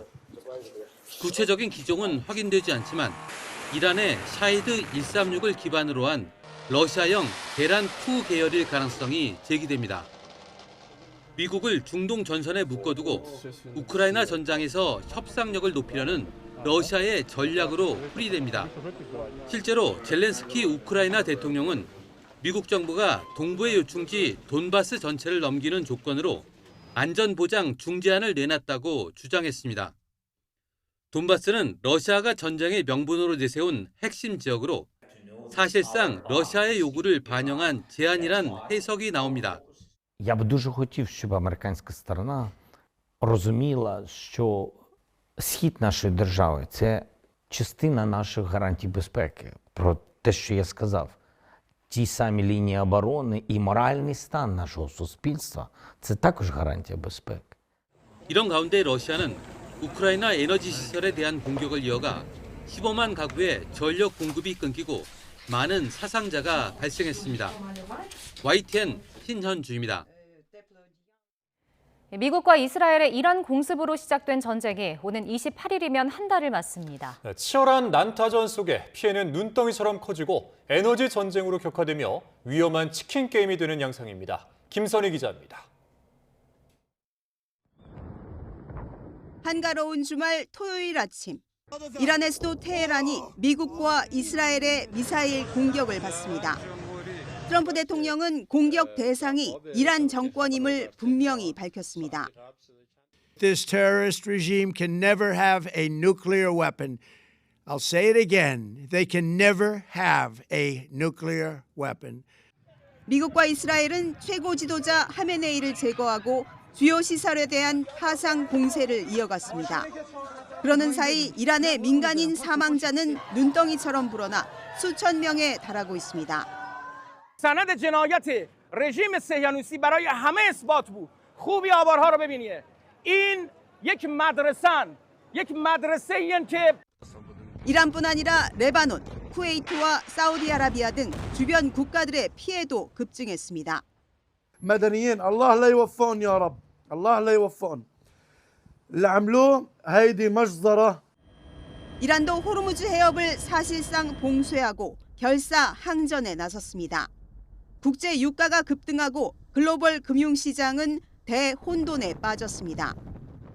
The war in the Middle East has made the outlook significantly more uncertain, creating upside risks for inflation and downside risk for economic growth. 이스라엘이 결정적 승기를 잡지 못하자 이란의 에너지 허브를 집중 공격하며 전쟁은 최악의 상황으로 치닫고 있습니다. 이란이 맞불 공격으로 카타르의 세계 최대 액화 천연가스 시설을 공격하며 유럽 등은 LNG 가격이 30% 폭등하는 등 패닉에 빠지기도 했습니다. 이제 전쟁은 무차별 난타전을 넘어 중동 전역의 에너지 동맹을 끊을 수 있는 공멸의 치킨 게임으로 번지는 분위기입니다. So the situation is, if we want to put in a context, this crisis, as things stand now, 2 oil crises and 1 gas crisis put all together. 양측이 결국 협상에 나설 것이란 기대가 나오고 있지만 미국이 호르무즈 강제 개방을 위해 지상전에 돌입할 것이란 관측도 나옵니다. 미국과 이스라엘이 테헤란을 불바다로 만들며 시작된 전쟁은 한 달 만에 중동 전체를 집어삼키고 세계 경제의 불확실성도 그만큼 커지고 있습니다. YTN 김선입니다. 안토니오 구테우스 유엔 사무총장이 중동 분쟁 종식 노력을 지원하기 위해서 장 아르노 전 아프가니스탄과 지역 현안 특사를 이란 특사로 임명했다고 밝혔습니다. 구테우스 총장은 미국 뉴욕 유엔 본부에서 약식 회견을 열어 이란 특사 임명 사실을 알리고 이젠 긴장 고조의 사다리에 오르는 것을 멈추고 외교의 사다리로 오르기 시작할 때라고 강조했습니다. 또 전쟁이 통제불능의 상태로 치닫고 있다며 미국과 이스라엘에는 전투 중단을, 이란에는 인접국에 대한 공격 중단을 각각 촉구했습니다. 이란 전쟁으로 연기됐던 트럼프 대통령의 방중 일정 윤곽이 새로 나왔습니다. 미국 백악관이 5월 중순을 거론했는데 사실상 종전 시간표로 여겨지고 있습니다. 베이징에서 강정규 특파원입니다. 이란 공습 개시 직후 4주 안에 작전을 끝내겠다고 공언했던 미국 트럼프 대통령. 원래 3월 말로 예정된 방중 시간표를 염두에 둔 거로 보였지만 결국 미뤄야 했습니다. 중국과 조율을 거쳐 내놓은 연기 시점은 5월 중순. 새로운 종전 시한을 제시한 셈입니다. Estimated approximately 4 to 6 weeks. So I know the president looks forward to going to China on May 14th and 15th. 11월 중간 선거를 앞두고 전리품이 절실한 트럼프. 전쟁이 길어질수록 정치적 부담은 커지게 됩니다. 중국과 담판에서도 승전을 확정짓고 개선 장군처럼 베이징에 입성해야 협상력을 높일 수 있습니다. 특히 베네수엘라에 이어 이란 원유 통제권을 쥐고 상호관세 무효 판결에 공백을 메워야 합니다. 중국은 미국이 수렁에 빠져야 유리하겠지만 전쟁 장기화는 자국에도 독입니다. 에너지 수급과 물류, 무역 불안정은 수출 비중이 3분의 1을 차지하는 중국 경제에 발목을 잡게 됩니다. 올해 새로 시작한 5개년 계획의 성공을 위해서라도 미국과 극한 대립은 피하고 세계 질서도 안정적으로 관리해야 합니다. 中美双方就特朗普总统访华事保持着沟通。 중국은 미국처럼 회담 연기 시점을 5월 중순으로 못 박진 않았지만 부인도 하지 않았습니다. 사실상 종전 시간표로 여겨지는 트럼프 대통령의 방중 일정. 역설적으로 중동의 막판 고지전 격화를 유발할 수도 있습니다. 베이징에서 YTN 강정규입니다. 이란이 사실상 봉쇄 중인 호르무즈 해협을 통과하는 선박을 대상으로 통행료를 징수하겠다는 방침을 밝혔습니다. 한 번 지나는데 우리 돈 최대 30억 원에 달하는 수준입니다. 최기성 기자입니다. 수에즈 운하와 비슷한 식으로 호르무즈 해협을 지나려면 이란에 통행료를 내야 하는 상황이 현실화되고 있습니다. 이란 의회는 통행료를 공식화하는 법안을 추진하고 있습니다. 선박 1회 통행료가 최대 200만 달러, 우리 돈 약 30억 원 수준으로 알려졌습니다. 블룸버그 통신은 실제로 일부 선박이 통행료를 납부했지만 통화나 납부 방식은 불분명하다고 보도했습니다. 에스마일 바가이 이란 외무부 대변인은 최근 한 인터뷰에서 전쟁 상황으로 인해 호르무즈 해협 통과를 위한 일련의 조치가 시행 중이라고 말했습니다. 이란 같은 경우에 그동안은 국제사회의 호르무즈 해협을 이제 열어뒀지만 이거 언제라도 상황이 이상해지면 닫을 수 있다는 걸 보여주겠다는 거고. 호르무즈가 막히면서 현재 걸프 해역에 발이 묶인 선박은 약 3,200척에 달합니다. 이란의 통행료 구상이 실현되면 이 선박들이 호르무즈 해협을 모두 통과하는 것만으로도 이란이 64억 달러, 하나로 10조 원에 이르는 수입을 얻을 수 있다는 계산이 나옵니다. 유엔 해양법 협약은 국제 항행에 쓰이는 해협에서 통과 자체에 통행료를 부과할 수 없도록 하고 있지만 이란은 서명만 했을 뿐 비준하지는 않았습니다. YTN 최기성입니다. 정부가 2차 최고 가격제가 시행되는 내일 0시부터 유류세를 추가 인하한다고 발표했습니다. 휘발유 유류세는 현재보다 리터당 65원, 경유는 87원이 추가로 인하됩니다. 적용 기간은 내일부터 5월 31일까지 2달여간입니다. 이에 따라 휘발유 유류세는 현재 리터당 763원에서 698원으로, 경유 유류세는 523원에서 436원으로 떨어집니다. 인하폭은 휘발유는 현재 7%에서 15%로, 경유는 10%에서 25%로 확대됩니다. 내일 자정부터 시행되는 2차 최고가격제 고시를 앞두고 조금이라도 싸게 기름을 넣으려는 차량들로 주유소마다 북새통을 이뤘습니다. 기름값이 당분간은 계속 상승할 것이라는 전망에 시민들의 걱정도 커지고 있습니다. 이만수 기자입니다. 경기도 고양에 있는 한 주유소입니다. 2차 석유 최고 가격제 고시를 앞두고 차량 행렬이 이어집니다. 가격 인상이 불가피할 것이란 예상에 미리미리 연료 탱크를 가득 채웁니다. 내일 되면은 일단은 가격이 좀 더 오를 것 같은 좀 느낌이고요.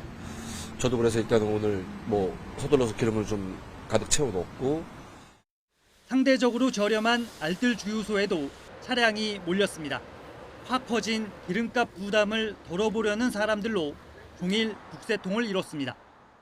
전쟁 전 이후에는 확실히 많이 오른 게 체감이 되고, 그 전에는 상당히 에너지 가격이 낮았는데 지금 현재 전쟁 이후로 체감이 된 게 확실히 느껴집니다.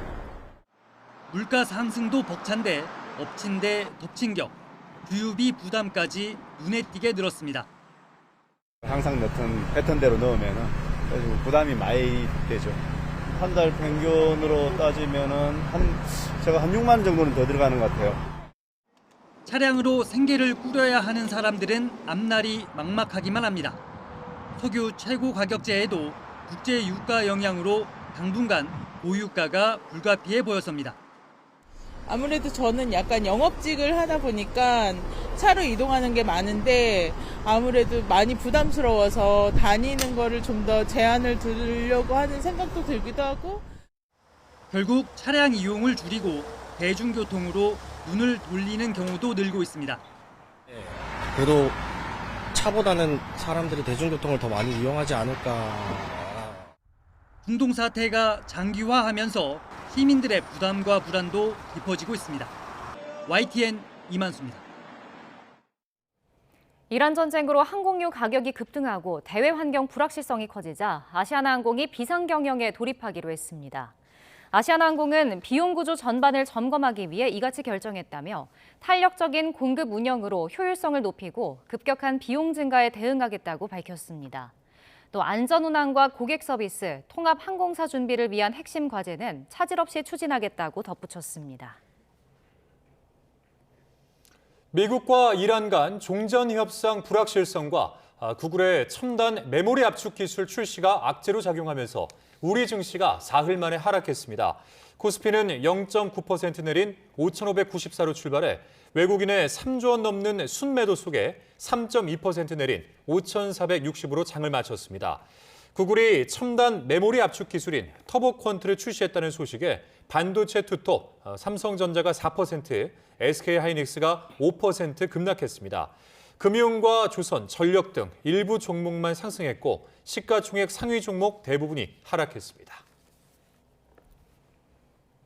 최근 유가 상승으로 종량제 봉투 가격이 인상될 수 있다는 불안감이 커지면서 일부 지역에서 사재기 현상이 나타나고 있습니다. 하지만 지자체는 재고가 넉넉해서 수급에 문제가 없고 가격은 법으로 정하고 있어서 시장 상황에 따라 가격이 갑자기 오르는 일은 없다고 강조하고 있습니다.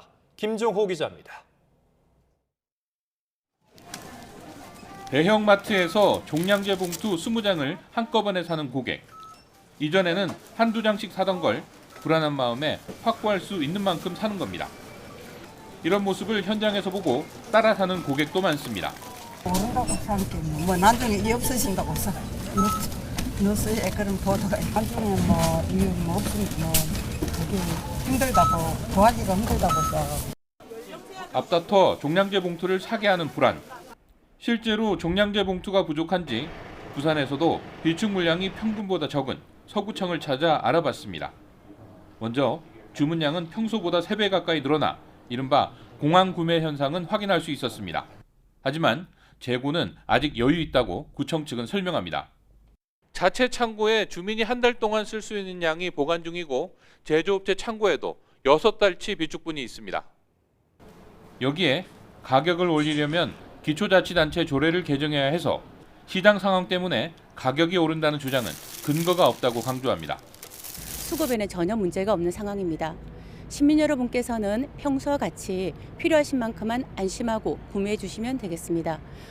또한 구군별로 가격 인상 계획도 없는 만큼 부산시는 불필요한 사재기를 막으려고 종량제 봉투 비상관리 체계를 가동하기로 했습니다. 비축량을 매일 확인해 공급 지연이 생기지 않도록 관리하고 비정상적인 판매 행위를 감시합니다. 그런데도 사재기가 줄지 않으면 1인당 구매량을 제한한다는 방침입니다. YTN 김종호입니다. 경제 비상 상황에 대응하기 위한 추가 경정 예산안이 오는 31일 국회에 제출되고 이르면 다음 달 초에 통과될 예정입니다. 당정은 국민의 고유가 부담을 완화하고 민생 경제를 안정시킨다는 방침인데 지역화폐 형태로 민생 지원금도 지급한다는 계획입니다. 이동우 기자입니다. 25조 원 규모 추경안에는 산업 피해를 최소화하기 위한 방안과 함께 고유가 부담 완화 등 민생 지원 사업이 모두 포함됩니다. 2026년 추경 예산안은 중동 전쟁에 따른 고위과 상황에 대응하는 한편 소상공인, 청년 등 취약계층의 민생 안정을 뒷받침하고 우리 산업의 피해를 최소화하며 공급망 안전성을 확보하기 위하여 마련되었습니다. 우선 고유가 부담 완화를 위해 석유 제품의 최고 가격제 시행에 따른 정유사 손실 보전 사업이 편성됩니다.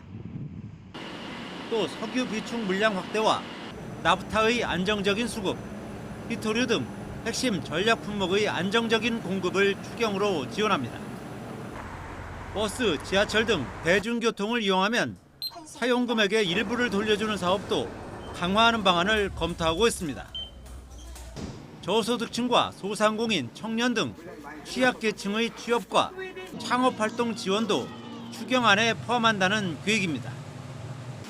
또 물가 부담 등을 낮추기 위해 농축수산물 할인, 취약층에 대한 에너지 바우처 지급, 비료 가격 인상분 지원폭 확대도 추진할 예정입니다.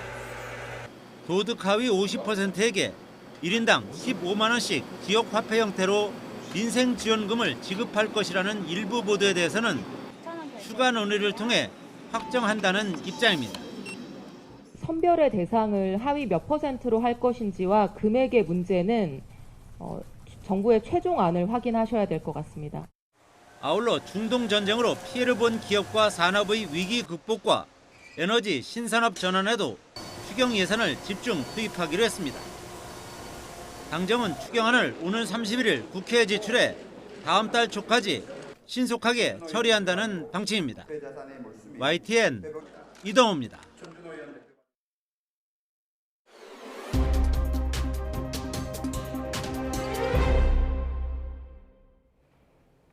필리핀에서 송환된 국제 마약왕 박광렬에 대한 구속영장이 청구됐습니다.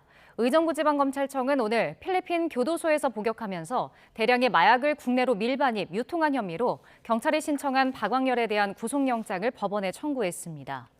박광렬은 재작년 필리핀과 남아공에서 국내로 필로폰 1.5kg과 3.1kg을 밀반입하도록 지시한 혐의를 받고 있습니다. 이렇게 필리핀에서 국내로 송환된 마약왕 박광렬은 줄곧 반성 없는 태도를 보였습니다. 압송되는 비행기에서 수갑을 풀고 싶다고 하거나 취재진을 향해 발끈하는 모습을 보이기도 했습니다. 보도에 박조은 기자입니다. 마약왕 박광렬은 필리핀에서 송환되는 중에도 당당한 태도를 보였습니다. 평상복 차림 상의에 선글라스를 건 모습의 박광렬. 국적기에 올라 체포영장이 집행된 직후엔 수갑을 풀면 안 되냐며 불평하는 장면이 포착됐습니다. 필리핀 현지 시간으로 2026년 3월 25일 01시 30분입니다. 네. 불편하시면 말씀하세요.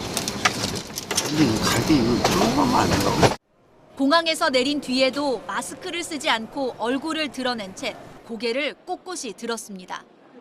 살인사건 피해자나 유족에게 할 말은 없는지 등 질문에 입을 다물고 있던 박광렬은 한 취재진을 향해 발끈하며 한마디를 던졌습니다. 넌 남자도 아니오. 네? 피해자 유가족한테 하실 말씀 없으세요? 남자도 아니라고요? 자, 그만하시고. 고통받는 마약 피해자들한테 하실 말씀 없으세요? 앞서 박광렬은 2016년 필리핀에서 한국인 3명을 잔혹하게 살해한 이른바 사탕수수바 살인사건으로 현지에서 체포됐습니다. 반항하지 마세요. 협조하세요. 안 그러면 큰일 나요. 이 사건으로 지난 2022년 필리핀에서 장기 징역 60년을 선고받고 현지에서 복역해 왔는데 수감 중에도 텔레그램을 통해 국내에 대규모의 마약을 유통하다 적발되는 등 논란을 일으켰습니다. 결국 이재명 대통령이 필리핀 정부에 직접 신병 인도를 요청하며 전격적으로 송환된 가운데 경찰 수사를 통해 박 씨와 관련된 마약 조직의 실체가 규명될지 주목됩니다. YTN 박조은입니다. 사상자 74명이 발생한 대전 안전공업 화재 당시 경보기가 한 번 울리다가 꺼지는 바람에 현장 작업자들이 오작동으로 착각해 대피가 늦어진 것으로 드러났습니다. 경찰은 스프링클러까지 차단된 사실을 확인하고 손주환 대표 등 경영진 6명을 출국 금지 조치했습니다. 보도에 오승훈 기자입니다. 14명이 숨지고 60명이 다친 대전 안전공업 화재 참사. 경찰은 참사를 키운 결정적 원인으로 화재 경보기가 한 차례 울리다가 곧바로 꺼진 점에 주목하고 있습니다. 현장 노동자들은 평소 잦았던 경보기 오작동 탓에 대피가 늦어졌다는 공통된 진술을 내놨습니다.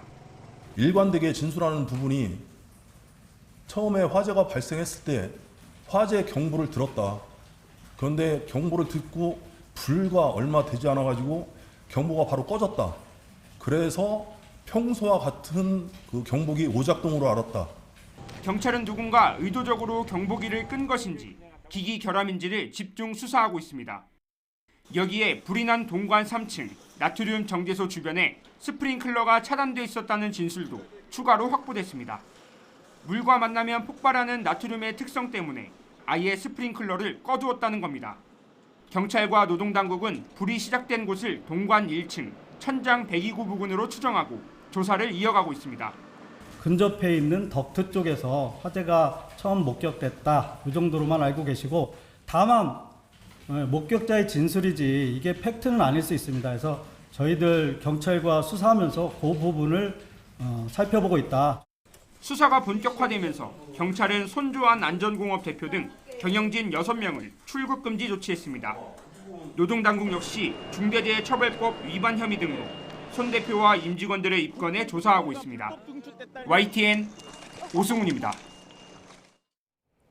부산 항공사 기장 살해 사건의 피의자 김동완이 애초 알려진 4명 외에 2명을 더 범행 대상으로 삼았던 것으로 확인됐습니다. 경찰은 김동완을 구속 상태로 검찰로 넘기고 추가 수사를 이어가고 있습니다. 박종혁 기자가 보도합니다.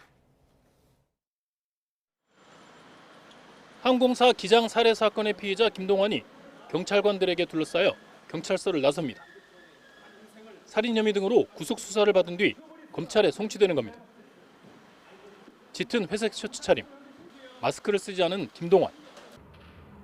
고개를 똑바로 들고 덤덤한 표정을 한 채 호송 차량으로 향합니다. 소송 관련 문제로 사람을 숨지게 해도 되느냐는 취재진 질문에는 격앙된 목소리로 답했습니다. 악랄한 기득권이 한 개인 인생을 마음대로 파면시켜도 된다는 그 오만함, 흉물이 경찰은 김 씨가 추가 범행을 계획한 사실도 확인했다고 밝혔습니다. 숨진 기장 등 범행 대상이 애초 알려진 4명 말고도 2명이 더 있었다는 설명입니다. 4명을 다 숨지게 한 뒤 잡히지 않으면 2명을 더 노리려고 계획했다는 겁니다.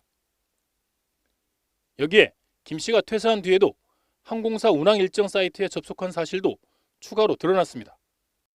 경찰은 권한이 없는 상태에서 김 씨가 피해자들의 운항 정보를 확인하고 범행을 치밀하게 준비한 것으로 보고 경위를 캐고 있습니다. YTN 박종혁입니다. 광주지방검찰청 순천지청이 넉 달 된 아들을 살해한 혐의 등으로 구속 기소된 30대 친모 A씨에게 무기징역을 구형했습니다. 검찰은 또 학대를 방치한 혐의로 함께 기소된 남편 B씨에게도 징역 10년을 선고해달라고 재판부에 요청했습니다.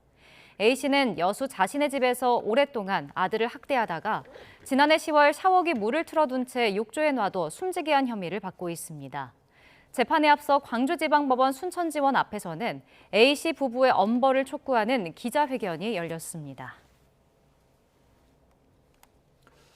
민주당 소속의 김부겸 전 국무총리가 오는 30일 대구시장에 공식 출사표를 던질 예정입니다.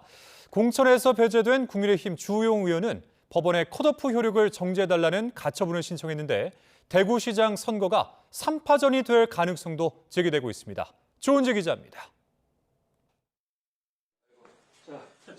김부겸 전 국무총리와 만난 민주당 정청래 대표는 삼고 초려했고 더는 미룰 수 없다면서 대구시장 출마를 결단해달라고 공개 요청했습니다. 필승카드는 우리 김부겸 총리님밖에 안 계시다. 대구에는 무엇이든 다 해드리고 싶다. 17개 광역단체 가운데 가장 낙후된 도시 대구를 언제까지 두고 볼 거냐며 로봇수도 조성과 민군 통합공항건설 등 두둑한 선물 보따리도 약속했습니다. 상기된 얼굴의 김 전 총리는 이런 말로 출마를 애둘러 수락했습니다. 제가 이게 뭐 피하기는 힘들겠구나. 다른 이야기를 많이 못하게 뭐 대못을 받으시길. 공공재이십니다. 40분 회동 이후 정 대표는 압력을 넣었다, 좋은 결과를 기대한다고 미소 지었고 김 전 총리는 도망 못 가게 꽁꽁 싸맸다면서 30일쯤 분명한 입장을 밝히겠다고 말했습니다. 험지까지 넘보는 민주당의 확장 전략과 달리 국민의힘은 텃밭지키기에도 급급합니다. 대구시장에서 컷오프된 육선 주호영 의원은 악의적 공천 관행을 뿌리 뽑겠다며 법원에 공천 배제 결정에 대한 가처분을 신청했습니다. 모든 경우의 수를 준비한다며 탈당 후 무소속 출마 가능성도 열어뒀는데 다만 자신의 지역구 수성갑을 한동훈 전 대표에게 물려주는 이른바 주한연대에는 선을 그었습니다. 제 코가 석자인데 딴 생각을 할 여지가 있겠습니까? 따로 만난 적은 없습니다. 여야 핵심 승부처 부산도 달아올랐습니다. 국민의힘은 민주당 유력 후보인 전재수 의원 보좌진이 지역구 사무실 PC를 인근 밭에 버렸다는 취지의 경찰 진술을 언급하며 밭두렁 수색 TF를 만들겠다고 압박했습니다. 가르띠에 시계 하나 주면 부산의 미래를 밭두렁에 버릴 사람을 선택해도 되겠습니까? 이에 전재수 의원은 장동혁 지도부가 통으로 흑색 선전 비방에 나섰다면서 전재수가 겁나고 도저히 안 될 것 같냐면서 제발 일 좀 하자고 반박했습니다. 지난 21대 국회부터 추진된 부산특별법이 마침내 국회 행안위를 통과했는데 여야는 모두 공치사에 열을 올렸습니다. 지방선거를 69일 앞두고 나온 여론조사에선 국정안정을 위한 여당 지지가 53%, 정부 견제를 위한 야당 지지가 34%로 집계됐습니다. YTN 조은지입니다.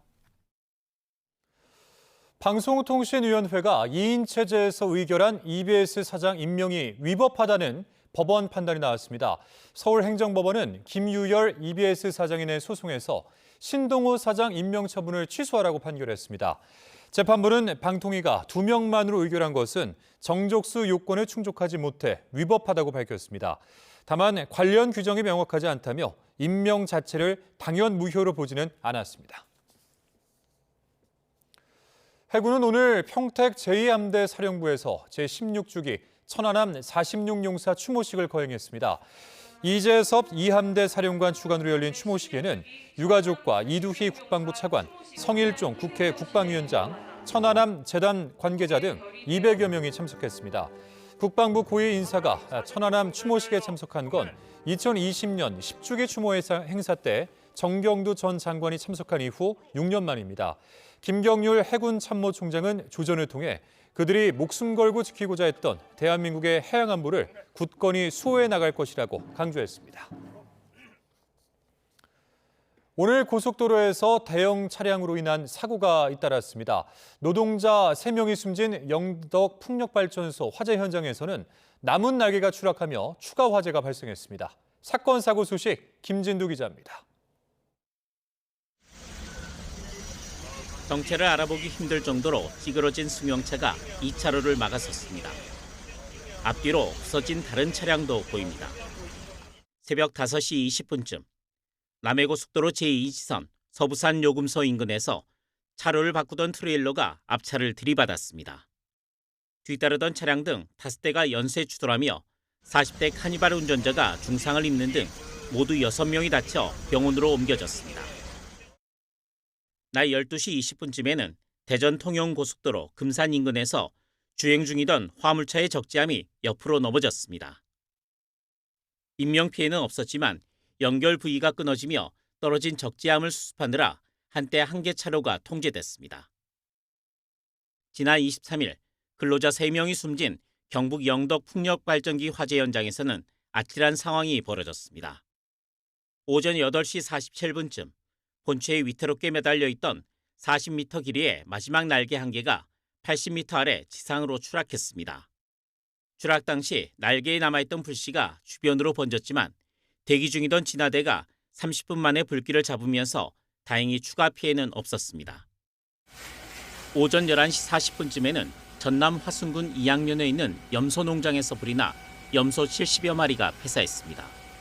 소방당국은 불이 산으로 번지는 것을 막기 위해 헬기를 동원 40여 분 만에 불을 껐습니다. YTN 김진우입니다. 중부지방과 경북 지역 건조주의보가 발효 중인 가운데 산불 위기경보가 경계로 상향됐습니다. 산림청은 오늘 오후 4시를 기해 산불 위기경보를 주의에서 경계로 한 단계 올렸다고 밝혔습니다.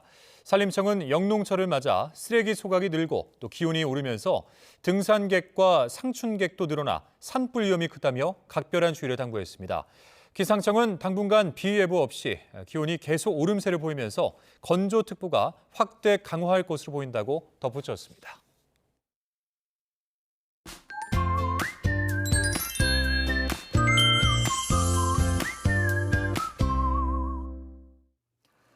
오늘도 기온이 크게 올랐습니다. 네, 곳곳에서 올해 최고 기온을 기록하기도 했는데요. 다만 미세먼지가 말썽을 부렸잖아요. 네, 그렇죠. 그 점이 참 아쉬웠는데요. 내일도 전국에서 초미세먼지 농도가 나쁨 수준을 보이겠고요. 수도권과 영서는 오전과 밤에, 광주는 늦은 밤에 매우 나쁨 단계까지 오르겠습니다. 호흡기 건강을 위해서 마스크를 꼭 착용하셔야겠습니다. 그래도 날은 오늘만큼 따뜻하겠습니다. 우선 아침 기온은 서울 7도, 대구도 7도, 부산은 10도로 출발하겠고요. 한낮에는 서울 20도, 광주 21도, 대구는 25도까지 오르겠습니다. 이렇게 고온 현상이 나타나는 가운데 경기 서해안에만 아침까지 비가 조금 내리면서 건조함이 더욱 심해지겠고 화재 위험이 무척 높아지겠습니다. 이에 따라 산불 위기경보도 전국에서 경계 수준으로 올랐는데요. 만약 인근에서 산불이 발생한다면 비상용품과 외출 가방 등 즉시 이동할 수 있도록 준비를 해야 합니다. 그리고 대피 장소와 최선의 경로를 확인해 두고 창문과 문을 모두 닫아야 합니다. 또 커튼은 모두 제거하고 불에 타기 쉬운 가구들은 창문이나 문과 멀리 떨어진 방 중앙으로 옮겨두는 것이 좋습니다. 마지막으로 가스를 차단하고 연기나 어둠 속에서도 소방관이 집을 확인할 수 있도록 전등을 켜두시기 바랍니다. 날씨 캔버스의 김수연, 이혜민이었습니다. 이상으로 YTN 뉴스 플러스 마칩니다. 잠시 후에는 뉴스케어 오후 8시 뉴스가 방송됩니다. 함께해 주신 여러분 고맙습니다.